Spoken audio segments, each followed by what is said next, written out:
بسم اللہ الرحمن الرحیم۔ مسلمانوں اور ہندو کے درمیان انصاف کا عجیب و غریب واقعہ۔ کاندھلا میں ایک مرتبہ ایک زمین کا ٹکڑا تھا، اس پر جھگڑا چل پڑا۔ مسلمان کہتے تھے کہ یہ ہمارا ہے، ہندو کہتے تھے کہ یہ ہمارا ہے۔ چنانچہ یہ مقدمہ بن گیا، انگریز کی عدالت میں پہنچا۔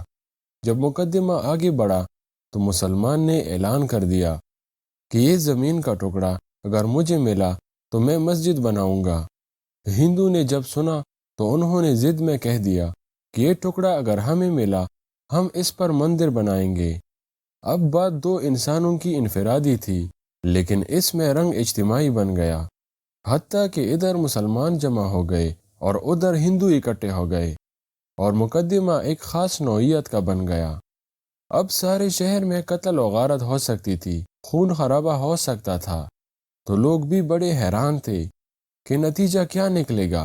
انگریز جج تھا، وہ بھی پریشان تھا کہ اس میں کوئی صلح و صفائی کا پہلو نکالے، ایسا نہ ہو کہ آگ اگر جل گئی تو اس کا بجھانا مشکل ہو جائے۔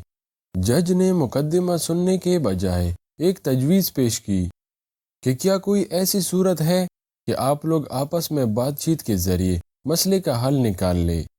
تو ہندو نے ایک تجویز پیش کی کہ ہم آپ کو ایک مسلمان کا نام تنہائی میں بتائیں گے، آپ اگلی پیشی پر ان کو بلا لیجئے اور ان سے پوچھ لیجئے، اگر وہ کہے کہ یہ مسلمانوں کی زمین ہے تو ان کو دے دیجئے، اور اگر وہ کہے کہ یہ مسلمانوں کی زمین نہیں ہندو کی ہے تو ہمیں دے دیجئے۔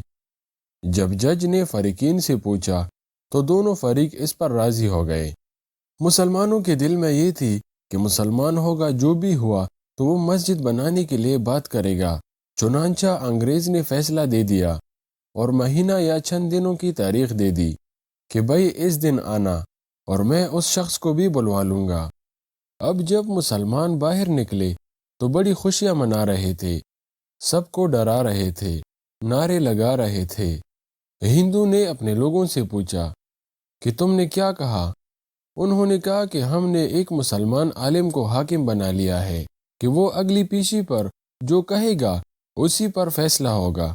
اب ہندو کے دل مرجھا گئے اور مسلمان خوشیوں سے پھولے نہیں سماتے تھے، لیکن انتظار میں تھے کہ اگلی پیشی میں کیا ہوتا ہے۔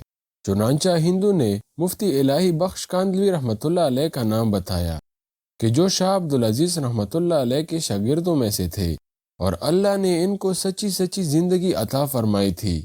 مسلمانوں نے دیکھا کہ مفتی صاحب تشریف لائے ہیں تو وہ سوچنے لگے کہ مفتی صاحب تو مسجد کی ضرور بات کریں گے۔ چنانچہ جب انگریز نے پوچھا کہ بتائیے مفتی صاحب یہ زمین کا ٹکڑا کس کی ملکیت ہے، ان کو چونکہ حقیقت حال کا پتہ تھا، انہوں نے جواب دیا کہ یہ زمین کا ٹکڑا تو ہندو کا ہے۔ اب جب انہوں نے کہا کہ یہ ہندو کا ہے تو انگریز نے اگلی بات پوچھی کہ کیا اب ہندو لوگ اس کے اوپر مندر تعمیر کر سکتے ہیں؟ مفتی صاحب نے فرمایا جب ملکیت ان کی ہے تو وہ جو چاہے کرے، چاہے گھر بنائے یا مندر بنائے، یہ ان کا اختیار ہے۔ چنانچہ فیصلہ دے دیا گیا کہ یہ زمین ہندو کی ہے، مگر انگریز نے فیصلے میں ایک عجیب بات لکھی۔ فیصلہ کرنے کے بعد کہ آج اس مقدمے میں مسلمان ہار گئے مگر اسلام جیت گیا۔ جب انگریز نے یہ بات کہی تو اس وقت ہندو نے کہا کہ آپ نے تو فیصلہ دے دیا، ہماری بات بھی سن لیجئے۔ ہم اسی وقت کلمہ پڑھ کر مسلمان ہوتے ہیں اور آج یہ اعلان کرتے ہیں کہ اب ہم اپنے ہاتھوں سے یہاں مسجد بنائیں گے۔ تو عقل کہہ رہی تھی کہ جھوٹ بولا کہ مسجد بنے گی، مگر حضرت مفتی صاحب نے سچ بولا اور سچ کا بول بالا۔ سچے پروردگار نے اس جگہ مسجد بنوا کر دکھلا دی۔ تو کئی مرتبہ نظر آتا ہے کہ جھوٹ بولنا آسان راستہ ہے، جھوٹ بولنا آسان راستہ نہیں ہے، یہ کانٹوں بھرا راستہ ہوا کرتا ہے۔ جھوٹ سے اللہ تعالیٰ نفرت کرتے ہیں، انسان نفرت کرتے ہیں، انسان اعتماد کھو بیٹھتا ہے۔ ایک جھوٹ کو بولنے کے لیے کئی جھوٹ بولنے پڑتے ہیں، لہٰذا جھوٹی زندگی گزارنے کے بجائے سچی زندگی کو آپ اختیار کیجیے، اس پر پروردگار آپ کی مدد فرمائے گا۔ میرے بھائیو، اس واقعے سے ہمیں یہی سبق ملتا ہے کہ ہمیں ہر حال میں سچ بولنا چاہیے اور سچ کا ساتھ دینا چاہیے۔ کیونکہ جیت ہمیشہ سچ کی ہوتی ہے۔ میں امید کرتا ہوں یہ واقعہ آپ لوگوں کو پسند آیا ہوگا اور اس سے سبق حاصل کیا ہوگا۔ اگر ویڈیو پسند آئی ہو تو ہماری چھوٹی سی گزارش ہے کہ ویڈیو کو لائک کرو اور چینل کو سبسکرائب کرو۔ ہمیشہ خوش و آباد رہو۔ اللہ حافظ۔